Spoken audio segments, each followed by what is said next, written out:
Assalamualaikum teman-teman semuanya. Nah, kembali lagi di Navis Page Channel. Oke teman-teman, sebelumnya aku mau minta maaf dulu nih teman-teman karena beberapa minggu terakhir ini aku gak ada upload video teman-teman. Itu bukan karena tanpa ada sebab ya teman-teman, karena sekarang aku lagi ada proyek teman-teman, yaitu membuat air terjun sekaligus kolam ikan teman-teman di halaman rumahku ya teman-teman. Nah, jadi aku sekali lagi meminta maaf ke kalian. Tapi kali ini aku akan membuat video lagi teman-teman, yaitu aku akan membahas 4 poin penting atau 4 hal penting dalam memelihara ular monopohon ya teman-teman. Nah, jadi kalau misalnya teman-teman semua mau memelihara ular monopohon, harus memperhatikan 4 poin ini teman-teman. Jadi tonton terus ya teman-teman video sampai habis. Dan jangan lupa, sebelum kita tonton video ini, bagi kalian yang belum berlangganan channel kita ini, klik tombol subscribe-nya teman-teman. Dan jangan lupa juga untuk klik like, komen, share kepada teman-teman kalian, oke? Nah, langsung kita lihat videonya. Check it out. Oke teman-teman, ini dia ular monopohon aku. Nah, ini aku punya sepasang ya teman-teman. Yang sebelah kanan ini gendernya adalah female teman-teman atau betina. Dan yang ini adalah jantannya teman-teman. Tuh, ini normal teman-teman, dan ini white stripe ya teman-teman.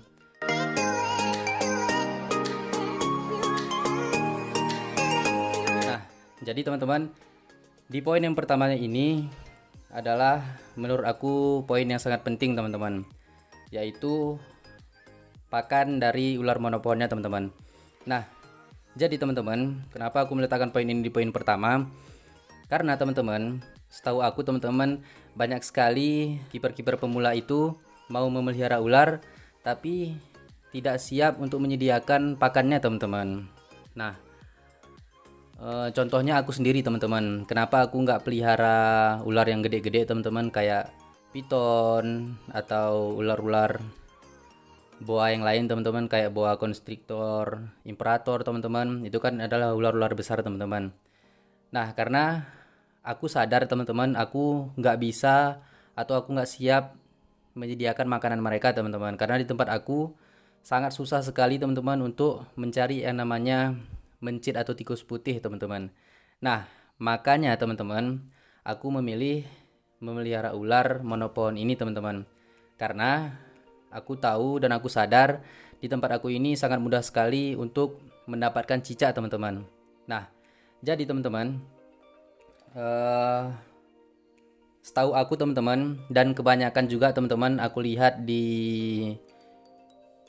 media-media sosial teman-teman, kayak YouTube atau di Google teman-teman, makanan utama dari ular monopohon ini adalah cicak teman-teman.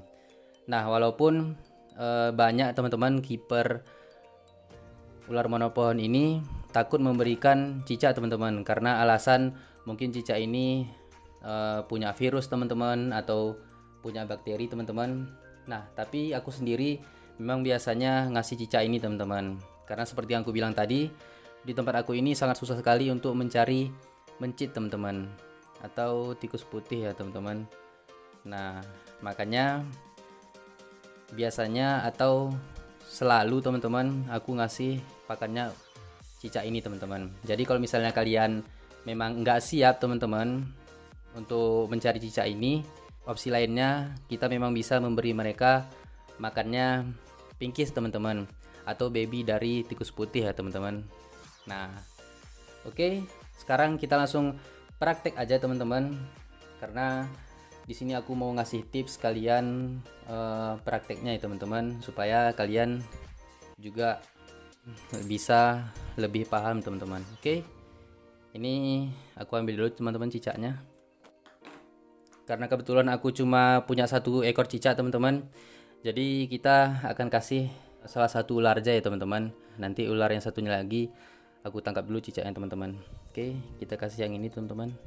Kalau misalnya dia nggak mau, baru kita kasih ke yang jantannya teman-teman. Karena memang ular betina aku ini memang biasanya makannya susah banget teman-teman kalau disuapin. Jadi mungkin kalau misalnya dia nggak mau, nanti akan kita kasih ke si jantannya aja teman-teman. Oke, dia mau ya teman-teman tuh. Nah, oke, ini aku akan tunjukin teman-teman.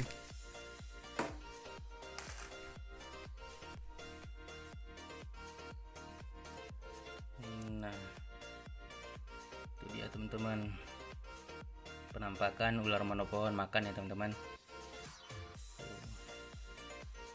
Dan si jantannya kayaknya iri teman-teman, karena aku ngasihnya ke si betina teman-teman tuh. Oke, tapi tenang aja teman-teman, nanti aku akan kasih jantannya makan juga teman-teman, tapi aku akan tangkap dulu cicaknya teman-teman. Oke, sekarang kita akan masuk ke poin berikutnya teman-teman.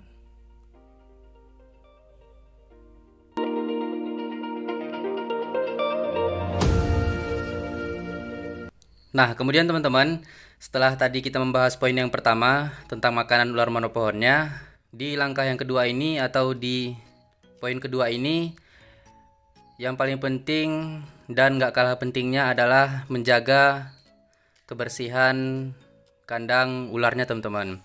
Nah, ini kemarin kan dia udah makan teman-teman. Baru setelah makan dia akan pup tuh teman-teman. Jadi airnya udah kotor teman-teman. Nah, jadi poin yang gak kalah pentingnya teman-teman setelah makanan ular monopohon adalah kebersihan kandangnya ya teman-teman. Setelah ini kita akan membersihkan tempat berendamnya teman-teman, sekalian ini adalah tempat minumnya teman-teman, sehingga dia terjauh dari penyakit ya teman-teman. Nah, ini kita akan bersihkan teman-teman. Kebetulan yang betina ini nggak kotor teman-teman airnya, tapi ini akan tetap kita ganti ya teman-teman. Oke. Nah, sekarang kita akan ganti airnya sekaligus kita mandiin ularnya teman-teman. Nah, jadi teman-teman sekalian aku ngasih tips ke kalian, kita akan langsung praktek ya teman-teman. Nah, jadi kenapa aku meletakkan kebersihan ini di poin kedua teman-teman, karena memang dengan kebersihan ini kesehatan ular juga bisa terjaga ya teman-teman. Nah, makanya aku meletakkan poin ini setelah makanan ular monopohon ini sendiri teman-teman. Oke, ini kita bersihkan teman-teman. Caranya cukup mudah teman-teman. Oke, ini ularnya kita letak di sini dulu. Karena ular monopohon ini ularnya nggak lasak teman-teman, jadi kita biarin di situ aja dulu teman-teman. Nah, ini kita bersihin teman-teman. Terserah kalian, mau kalian pakai spons teman-teman, spons cuci piring juga bisa. Tapi biasanya aku bersihkannya cuma cukup digosok-gosok dengan tangan aja ya teman-teman. Tuh. Nah, tapi harus sampai bersih teman-teman, sampai tempatnya ini kesat teman-teman. Nah, oke.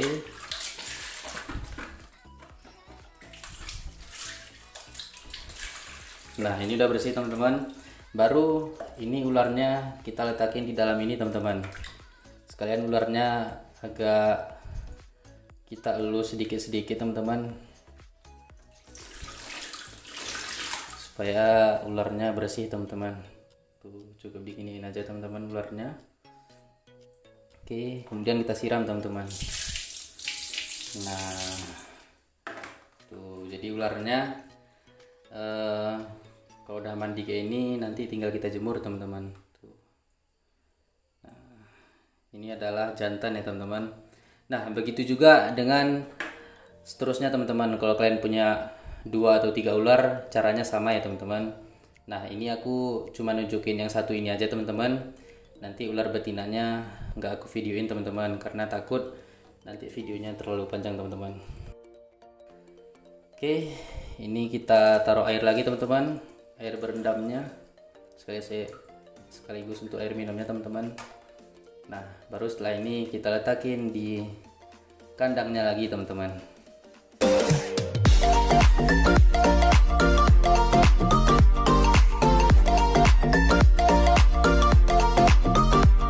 Nah, kemudian teman-teman, setelah kita bersihkan tempat minum dan tempat berendam dia tadi, barulah kita jemur teman-teman. Nah, ini aku buka dulu tutupnya. Oke,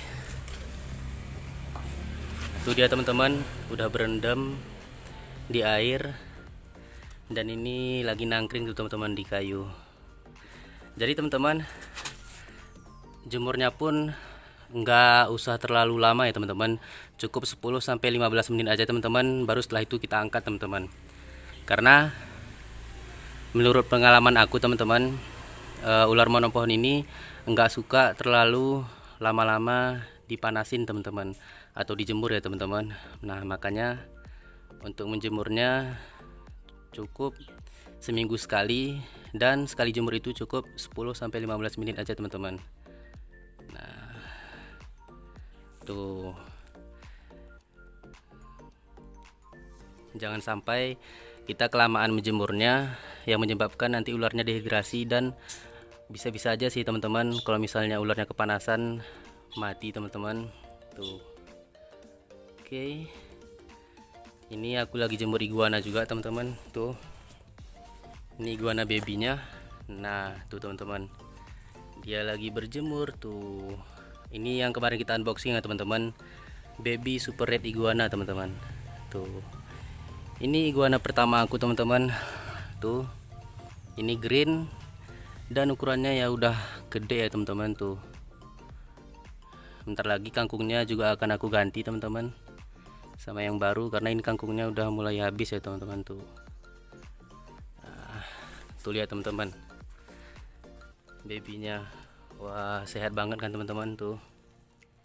Nah kalau kalian lihat teman-teman, perutnya buncit banget teman-teman, itu menandakan iguananya sehat ya teman-teman tuh. Karena dengan perutnya yang buncit itu menandakan dia makannya lahap ya teman-teman tuh. Nah pupnya juga banyak tuh teman-teman. Ini belum aku bersihin tuh, nanti akan aku bersihin teman-teman. Oke, sekarang kita fokus ke ularnya lagi.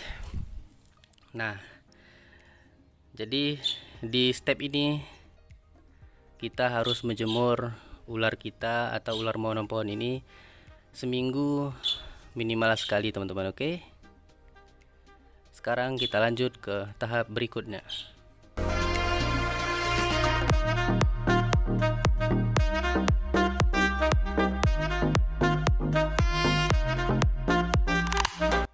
Oke teman-teman, di poin yang keempat ini teman-teman, sekaligus ini adalah poin yang terakhir teman-teman.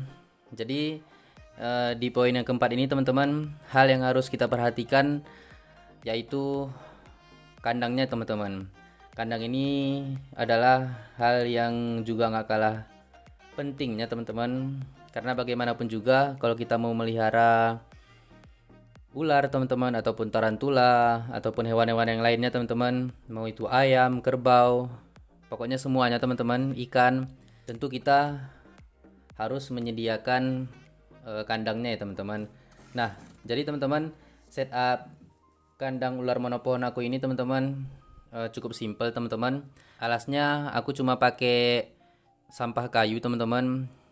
Baru sampah kayunya aku campur dengan kokopit teman-teman, supaya lebih padat dan supaya mereka juga lebih nyaman teman-teman.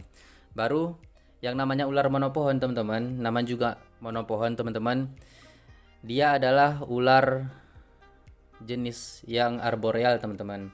Jadi kita harus sediain ranting-ranting kayak gini teman-teman untuk tempat mereka bergelantungan atau nangkring ketika berjemur nanti teman-teman. Baru selanjutnya tempat berendam sekaligus untuk tempat mereka minum teman-teman. Nah ini aku cuma taruh toples atau rantang nasi gitu teman-teman. Baru aku taruhin air teman-teman. Nah jadi setupnya cukup simple sekali teman-teman. Jadi mungkin itulah 4 poin yang harus kita perhatikan kalau kita mau memelihara ular monopohon teman-teman. Baru mungkin poin tambahannya teman-teman, yaitu kalsium atau protein untuk mereka teman-teman. Nah kalian bebas teman-teman mau pakai vitamin untuk menambah kalsium dan protein mereka ataupun enggak ya teman-teman. Kalau aku sendiri teman-teman, aku pribadi, aku cuma ngandalin kalsium dan protein dari cicak tadi teman-teman. Aku bukan pelit untuk mereka teman-teman, tapi sepengalaman aku teman-teman, dengan cicak ini pun mereka juga udah cukup sehat teman-teman. Dan bisa kalian lihat teman-teman, kalau misalnya dari pertama kali aku unboxing ularnya, dari aku unboxing itu sampai sekarang sudah ada perubahan ya teman-teman. Nah, ukuran badan mereka juga udah makin besar teman-teman. Itu menunjukkan dengan aku memberi cica aja juga udah cukup teman-teman. Tapi kalau misalnya kalian mau ngasih vitamin tambahan, itu lebih bagus lagi ya teman-teman. Oke. Nah, terima kasih teman-teman semuanya sudah menonton video sampai habis. Jangan lupa teman-teman untuk pantengin terus channel kita ini, dan jangan lupa untuk dukung terus channel kita ini dengan klik like, komen, share kepada teman-teman kalian lain, dan juga subscribe teman-teman. Oke. Sampai jumpa di video selanjutnya. See you next time. Assalamualaikum teman-teman semuanya. Dadah.